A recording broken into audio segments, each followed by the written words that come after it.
Welcome to Uncovered History, where we uncover the forgotten decisions, hidden conflicts, and turning points that shaped the world. In today's documentary, we explore Troy, the city between myth, memory, and war, a story of power, ambition, survival, and consequences that reached far beyond its own time. How did it begin? Why did it matter? And what does this chapter of history still reveal about the rise and fall of civilizations? If you enjoy cinematic history documentaries about empires, wars, strategy, and the hidden forces behind world-changing events, make sure to subscribe to Uncovered History. Now, let's step back into the past and uncover the story of Troy, the city between myth, memory, and war. The wind at the mouth of the Dardanelles does not change its mind easily. For most of the sailing season, it pushes south, hard and steady, straight down the narrow throat of water that separates Europe from Asia. A ship trying to pass north against it, carrying tin, copper, grain, amber, or goods from places its captain had never seen, could sit at anchor for days. Sometimes it could wait for weeks, and while it waited, that ship needed a safe harbor. It needed fresh water. It needed a place to beach the hull, repair damage, trade goods, and feed sailors who had nothing to do but wait for the wind to change. On a low hill above that waiting place, a city rose, fell, burned, and rose again for thousands of years. We call it Troy, and almost everything most people think they know about Troy comes not from the people who lived there, but from a poem composed centuries after its most famous walls had already crumbled. This is the strange thing about Troy. It is one of the most famous places in human history. And yet, for much of the modern era, serious scholars doubted that it had ever existed at all. It survived not as a ruin, but as a story about a stolen queen, a wooden horse, a 10-year siege, and heroes who would rather die young and be remembered than live long and be forgotten. The story became so powerful that it swallowed the real place whole. But the real Troy was not just a myth. It was a city, a harbor, a fortress, a trading post, a political prize, and perhaps one of the most important choke points of the Bronze Age world. What we are going to do here is harder than simply retelling the legend. We are going to ask what was actually there. Why did a city stand on that exact hill for so long? What made it rich? What made it a target? And what can Troy tell us about the real Bronze Age world? A world of trade routes, treaties, empires, ships, metals, and fragile connections that has almost completely vanished from memory. Because beneath the myth of Troy is something the myth rarely mentions. A small, stubborn, brilliantly located city that understood a truth every great trading power has understood since. Whoever controls the choke point controls the wealth that flows through it. And wealth like that always, eventually, draws a sword. So let us begin, not with Achilles, not with Helen, not with gods arguing above the battlefield. Let us begin with the ground. Because the ground is the part that does not lie. Today, the site is called Hisarlık, a Turkish name often understood as place of fortresses. It sits in northwestern Turkey in a region the ancient Greeks called the Troad. To stand there now is to stand on a mound that, at first glance, does not look like much. A weathered hill of stone and earth. Excavated trenches, broken walls, fragments of towers. A modern coastline visible in the distance. But here is the first thing you must understand, and it changes everything. The coastline is in the wrong place. When Troy was first founded, the sea came much closer than it does today. The hill looked out over a shallow bay, a sheltered body of water that has slowly silted up over the millennia and turned into farmland. The fields you would see today were once water. Troy was not an inland settlement that happened to be near the coast. It was a harbor city. It stood where ships sheltered, waited, and depended on the land. And what they were waiting for was the wind and the current, and the chance to enter the strait we now call the Dardanelles. Beyond that strait lay the Sea of Marmara, beyond that, the Bosporus, and beyond that, the Black Sea, with its grain, metals, timber, and trade routes stretching deep into the Eurasian interior. The Dardanelles was, and still is, one of the great natural choke points of the world. Everything moving by sea between the Aegean and the Black Sea had to pass through it, and in the age before engines, Passing north through the strait meant fighting natural forces that were usually against you, so you waited. And the place where you waited was Troy. This is the foundation of everything. Not heroes, not gods, not a face that launched 1,000 ships, but a hill above a harbor beside a strait where wind, water, and geography forced ships to stop. And whoever held the high ground could not be ignored. The evidence for this geography is strong. The ancient shoreline has been studied through geological work on the plain, and it confirms that the sea once reached much closer to the citadel than it does now. The wind pattern is simply a fact of the region, known to sailors for thousands of years. What remains debated is exactly how much wealth Troy extracted from this position. And how? Did the city charge tolls? Did it run markets? Did it profit from feeding and housing stranded crews? Did it act as a diplomatic and commercial middleman between worlds? The honest answer is that we do not have a Trojan tax record. We have geography, we have archaeology, we have signs of wealth, and we are left to infer the connection between them. But the connection is hard to ignore, because the wealth was real, and it appeared very early. The site we call Troy was occupied across a very long span of time, reaching back toward the late 4th millennium BC. The earliest settlement was small, but as the Bronze Age began to take shape, the people living on that hill built something that immediately set them apart from many of their neighbors. They built walls, massive stone fortifications. This early fortified settlement is known to archaeologists as Troy I. The citadel itself was tiny, less than a hectare, smaller than a modern city block. But its walls were enormous compared to its size, and they were rebuilt, strengthened, and repaired again and again. Think about what that tells us. A small community, at the dawn of the Bronze Age, decided that one of the most important things it could do was build a wall. Walls are a response. You do not pour that much labor into defense unless you have something worth protecting, and unless you believe someone may come for it. From its earliest major phases, Troy was already a place worth defending, and perhaps a place worth taking. The second great phase, known as Troy II, is where the wealth becomes impossible to ignore. Around the 3rd millennium BC, the settlement was rebuilt and expanded. The citadel became larger than before. It was divided into precincts. Grand halls were built in the architectural style archaeologists call the megaron, a long-roofed room with a central hearth. One of these halls was among the largest known buildings of its kind in the Aegean and Anatolian world of that era. And inside this city, excavators found treasure: gold, silver, bronze, vessels, jewelry, ornaments of remarkable craftsmanship. But the treasure itself is not the most interesting part. The most interesting part is where some of the materials appear to have come from. There was amber connected to far northern trade networks. There were stones and materials that may have reached Troy through long-distance exchange routes stretching toward South Asia and Central Asia. There was lapis lazuli, the deep blue stone whose major ancient sources lay far to the east in what is now Afghanistan. Sit with that for a moment. In a city on the coast of Anatolia more than 4,000 years ago, materials from distant regions could gather in one place. This was not the trade of an isolated backwater. This was a node in a network. No single merchant had to carry lapis lazuli all the way from Afghanistan to Troy.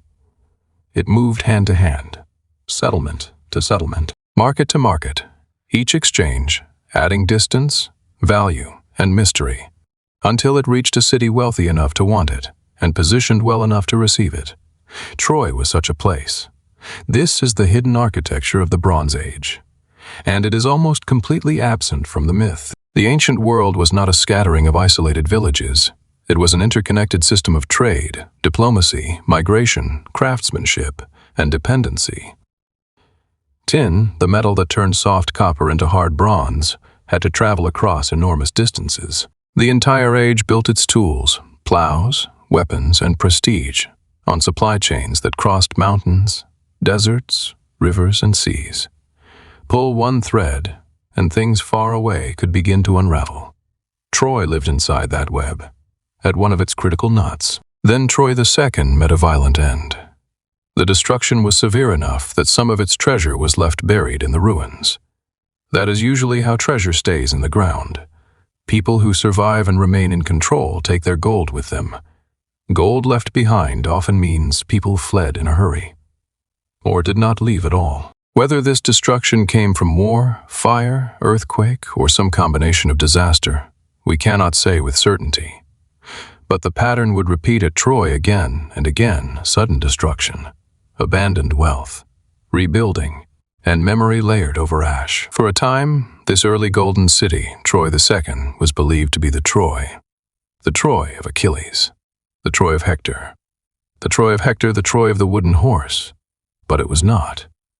It was more than 1,000 years too old. To understand that mistake, we have to talk about the men who made it, and about how a myth became an excavation. For most of recorded history, Troy lived in poetry.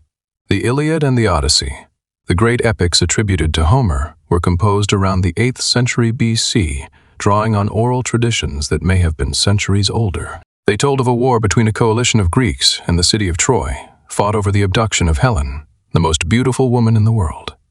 These poems became part of the foundation of Greek identity. Greek and later Roman elites treated the war as real history. Alexander the Great is said to have visited the supposed site of Troy and honored the tomb of Achilles. The Romans later built an entire origin myth around the idea that they descended from Trojan refugees. But as centuries passed and the ancient world gave way to the medieval and modern worlds, scholars became skeptical. By the 19th century, many educated Europeans leaned toward treating Troy as pure legend, a beautiful fiction. No more historical than cyclopes or sirens. Then came Heinrich Schliemann. Schliemann was a wealthy German businessman, self-made, ambitious, obsessed with Homer. He set out to prove the poems were true history and to find the city with his own hands. In the popular version of the story, he did exactly that through faith, determination, and genius. The reality is more complicated. An Englishman named Frank Calvert, who owned part of the land at Hisarlık and had studied the area carefully, had already concluded that this hill was the likely location of Troy. It was Calvert who helped point Schliemann toward the right mound. Schliemann had the money, the drive, and the gift for publicity. He began excavating in 1871. What he did next made him famous, and it makes modern archaeologists wince. Schliemann was looking for Homer's Troy, the city of the war, and he assumed it would lie deep near the bottom of the mound. So he drove an enormous trench straight down through the heart of the hill.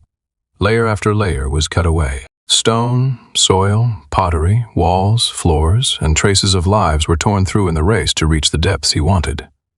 The problem was that Troy is what archaeologists call a tell.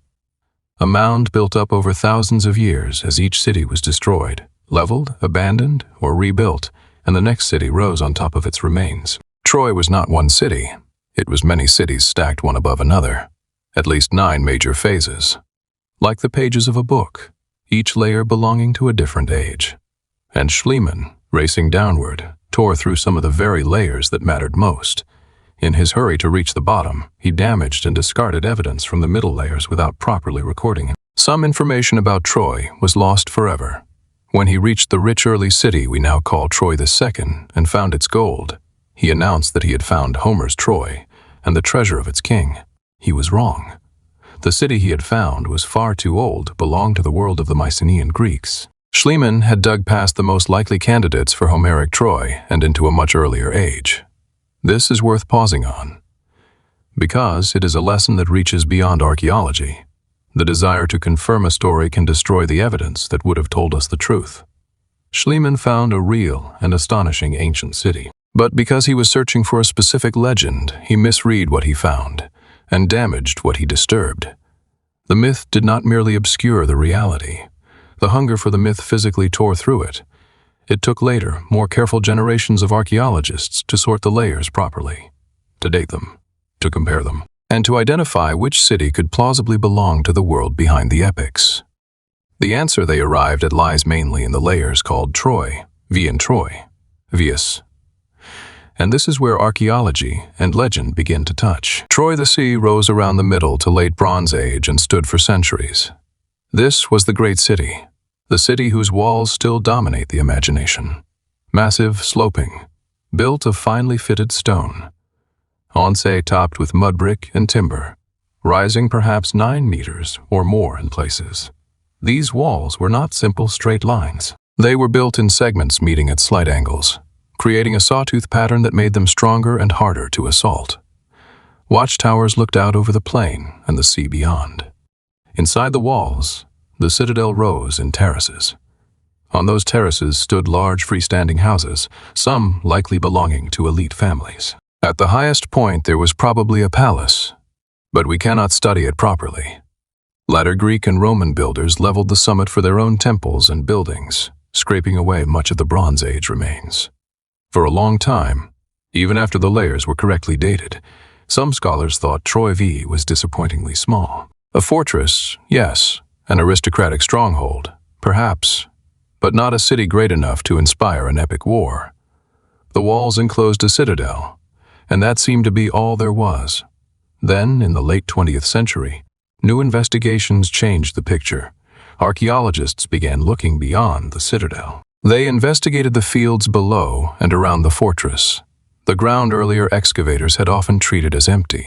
It was not empty. There were traces of a lower city, a settlement spreading out from the foot of the citadel. And around parts of it, cut into the bedrock, was a defensive ditch. The citadel, it turned out, had likely been only the crown of Troy. Below it lay a much larger town, a living city, a place of houses, workshops, animals, storage, movement, and people. Possibly thousands of people. This changed everything. Troy was not merely a castle on a hill. It was a substantial regional center, a fortified city with a lower settlement, a place important enough to defend, and important enough to threaten. But we should be honest about how history works. The interpretation of Troy as a large and powerful trading hub has not gone unchallenged. Some archaeologists and historians have argued that the evidence for the lower city's full size and commercial importance has sometimes been overstated. Only a portion of the lower city has been excavated. Erosion has removed evidence. Later occupation disturbed earlier layers. And archaeology rarely gives us a complete picture. So we should be careful. What most scholars accept is that Troy was larger than the old citadel, only view allowed. There was a lower city. There was a defensive system. There was a significant population. And Troy occupied a strategic position of extraordinary importance. Exactly how rich it was from trade, and exactly how it controlled or profited from traffic through the straits, remains harder to prove. Still, even the careful version is remarkable. A fortified city, placed at the gateway between two seas. Connected to the Mycenaean Greek world to the west, connected to Anatolia to the east, connected through trade to wider networks reaching south, north, and far beyond, we find Mycenaean pottery at Troy. We find local potters imitating Mycenaean styles. That tells us these peoples were not strangers. They knew each other, watched each other, and likely competed with each other. The Greeks of the mainland and the people of Troy were linked by the sea. And sometimes, the same sea that carries trade also carries war. Then there is the name. For centuries, scholars argued about whether Troy was real based mostly on Greek poetry and archaeology, but in a completely different archive, written in a completely different language. There was another body of evidence. It belonged to the Hittites. The Hittites were one of the great powers of the late Bronze Age. Their empire was centered in central Anatolia, in what is now Turkey. Their capital was Hattusa. They rivaled Egypt. They made treaties. They fought wars. They ruled vassals. And they kept records on clay tablets written in cuneiform. In those tablets, scholars found references to a place in northwestern Anatolia called Wilusa. The location fits the region of Troy, and the name is striking. The Greeks called Troy by more than one name. One was Troia, another was Ilios. The older form of that name may have sounded closer to Wilios, Wilusa. The resemblance is difficult to ignore. Most scholars today identify Wilusa with Troy, or at least see the connection as highly likely. For the first time, we may have the city named in a contemporary Bronze Age document, not in a poem written centuries later, but in the diplomatic records of an empire that dealt with it directly. And the Hittite records do more than name it. They suggest Wilusa was tied to the Hittite world as a vassal or allied state. There survives a document known as the Alexandru Treaty, an agreement involving a ruler of Wilusa named Alexandru. That name also catches the ear. In the Greek tradition, one of the names of the Trojan prince Paris was Alexandros. Alexandros. The connection cannot be proven with certainty. It may be coincidence. But it feels like the faint sound of a real Bronze Age world echoing through later poetry. The Hittite tablets also mention conflict in this region. They refer to a people called the Ahiyawa, a sea-connected power that many scholars identify with the Mycenaean Greeks. And that matters, because Homer often calls the Greeks at Troy the Achaeans. Ahiyawa, Achaeans. Again, not absolute proof, but a powerful echo. The tablets do not describe a single 10-year war over a stolen queen. They do not mention Achilles. They do not mention a wooden horse. But they describe exactly the kind of world in which conflict over Troy could have happened. A Hittite-aligned city in northwestern Anatolia. A sea power pressing from the Aegean. Disputes, tension, diplomacy, military pressure, and a strategic city standing between them. So let us separate what we know from what we only suspect. We know there was a real fortified city on the hill of Hisarlık during the late Bronze Age. We know it occupied a position of immense strategic value near the entrance to the Dardanelles. We know it was larger and more complex than a simple fortress. We know it had connections with the Mycenaean Greek world. We know it stood within the political shadow of Anatolia and the Hittite Empire. We know that Hittite records probably refer to it as Wilusa. We know that the Greeks, centuries later, preserved a tradition of a great war fought at this place. And we know that one of the late Bronze Age cities at Troy was destroyed by violence and fire. What we do not know is just as important.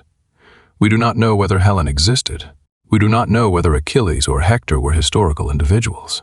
We do not know whether a single great Trojan War happened exactly as the Greeks remembered it. We do not know whether a wooden horse ever stood before the gates, and we do not have a Greek inscription saying, "We conquered Troy." History is not built only on what we want to be true. It is built on what the evidence can bear. And at Troy, the evidence does not give us the Iliad as history, but it does give us something almost as powerful. It gives us a real city, in the right place, at the right time, in contact with the right enemies, destroyed in a world full of war. That is not proof of Homer, but it is enough to explain why a memory survived. The great city of Troy came to an end around the late 13th century BC. And here, archaeology offers a sobering possibility. Some damage to the walls of Troy appears consistent with earthquake destruction rather than direct human attack. The Troad is a seismically active region. The famous walls of Troy may once have been shaken down not by heroes, but by the earth itself. But the city did not die. It was rebuilt. This rebuilt phase is known as Troy Via, and Troy Via tells a darker story. In this layer, archaeologists found signs of a city under stress. Large houses were subdivided into smaller spaces. Storage jars were sunk into the floors of houses. That kind of storage may suggest people preparing for shortage, pressure, or siege. A city gathering supplies, a population compressing behind defenses, a community living with fear. Then Troy Via was destroyed by fire and violence around the early 12th century BC. There are signs of burning. There are scattered human remains. There are weapons, including arrowheads, found in the ruins. This was not the quiet collapse of an earthquake. This looks like a city that suffered an attack, or at least died violently. Is this the Trojan War? It is one of the strongest archaeological candidates we have, a fortified city in the right place, at roughly the right time, showing signs of stress, then destroyed by fire and weapons. It is tempting to say, here it is. This is the war the poems remembered, but honesty requires caution. There is no definitive proof that the attackers were Greeks. No inscription names the victors. No surviving document describes the fall of Troy in the way Homer would later sing it. And Troy Via was destroyed during one of the most violent periods in ancient history. To understand its fall, we have to widen the lens.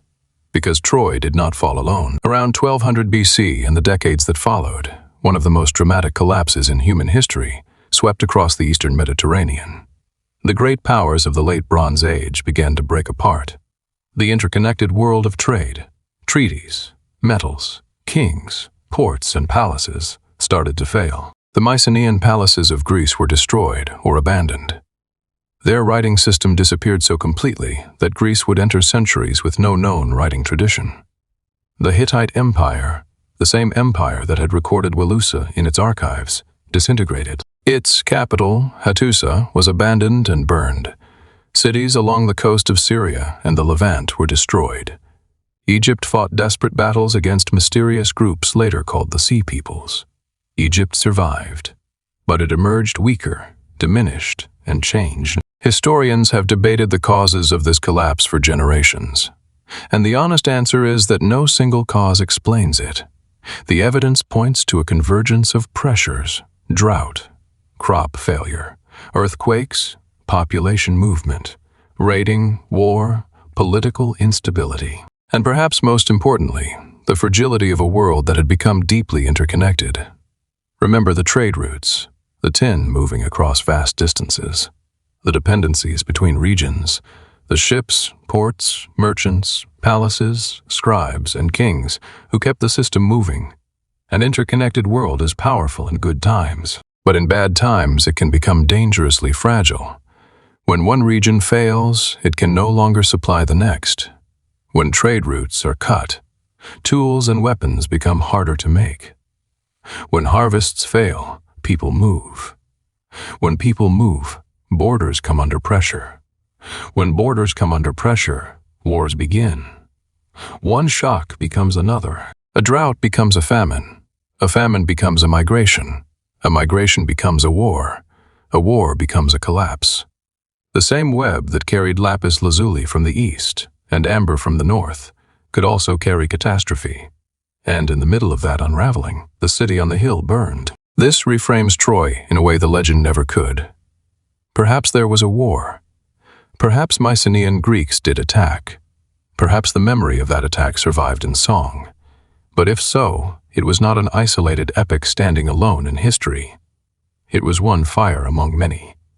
One city among dozens. One tragedy inside the death of an entire age. And there is something deeply human in that.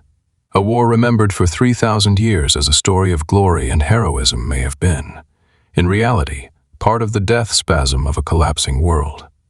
The people who fought there did not know they were living at the end of an era. They thought they were fighting over a city, or honor, or wealth, or survival. They were standing on the edge of an abyss they could not see. After the destruction, people still lived on the hill. But the great age of Troy was over. The settlement shrank. The lower city declined. The harbor that had once made Troy important continued to silt up. Year by year, the sea pulled farther away. The strategic logic that had built city after city on that hill slowly dissolved into farmland. But during those same centuries, something else was happening far away.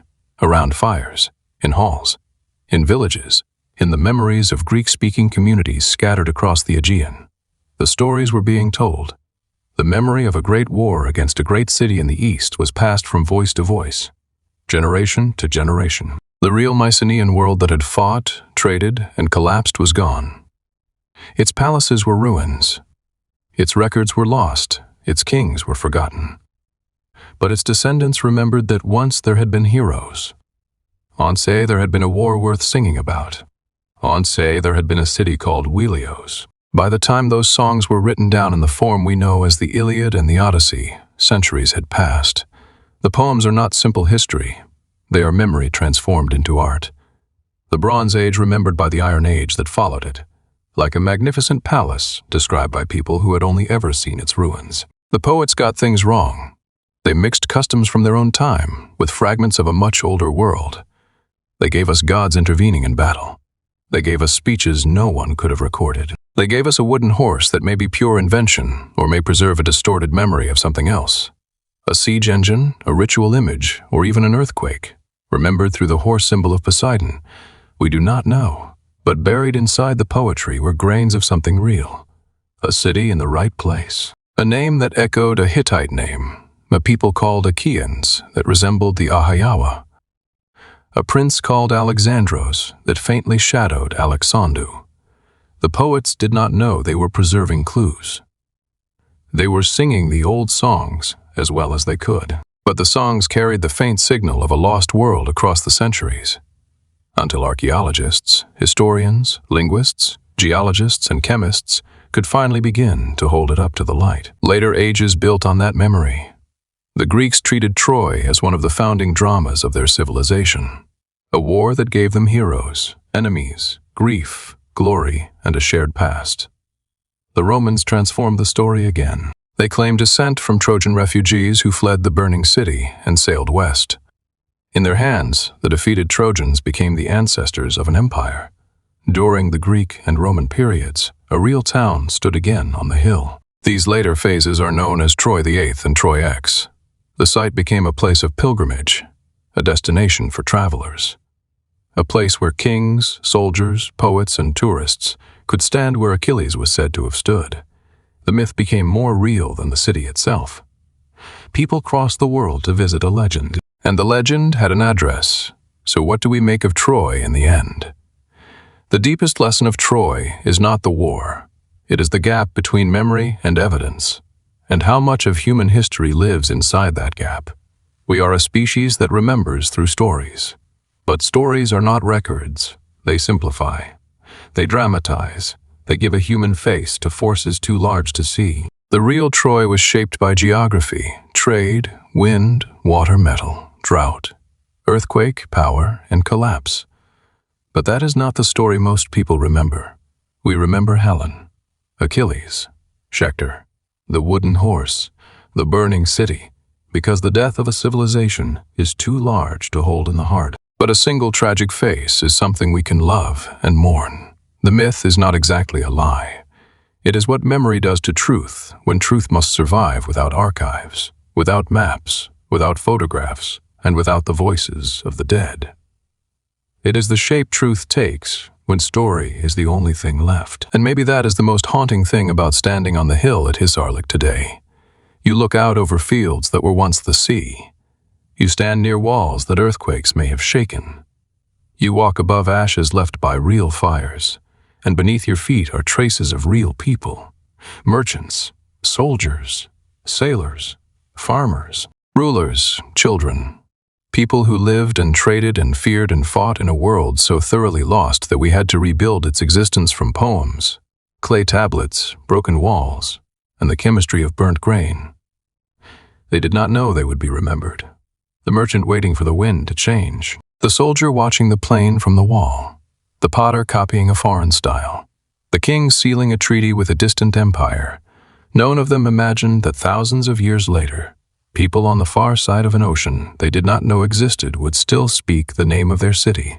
They were simply living, as people always do, inside a system they did not fully understand. On the edge of an ending they could not foresee. The wind at the mouth of the Dardanelles still blows south, hard and steady. The same wind that made Troy rich, the same wind that made it a target, the same wind that made it matter. The sea has pulled back, the walls have fallen, the empires that named it are dust, but the name survived. Troy survived not as stone, but as story, and perhaps that is the only kind of immortality our species has ever truly known. We did not remember Troy because it was the greatest city of its age. There were greater cities, richer cities, stronger empires. We remembered Troy because someone in the darkness after its fall decided it was worth singing about, and kept singing, until the song outlasted the city, until the story outlived the war, until a hill above a vanished sea became one of the most famous places in human memory. The city is gone. The world that built it is gone. But the act of remembering endured. And as long as anyone tells the story, some small, stubborn piece of that lost world refuses to disappear.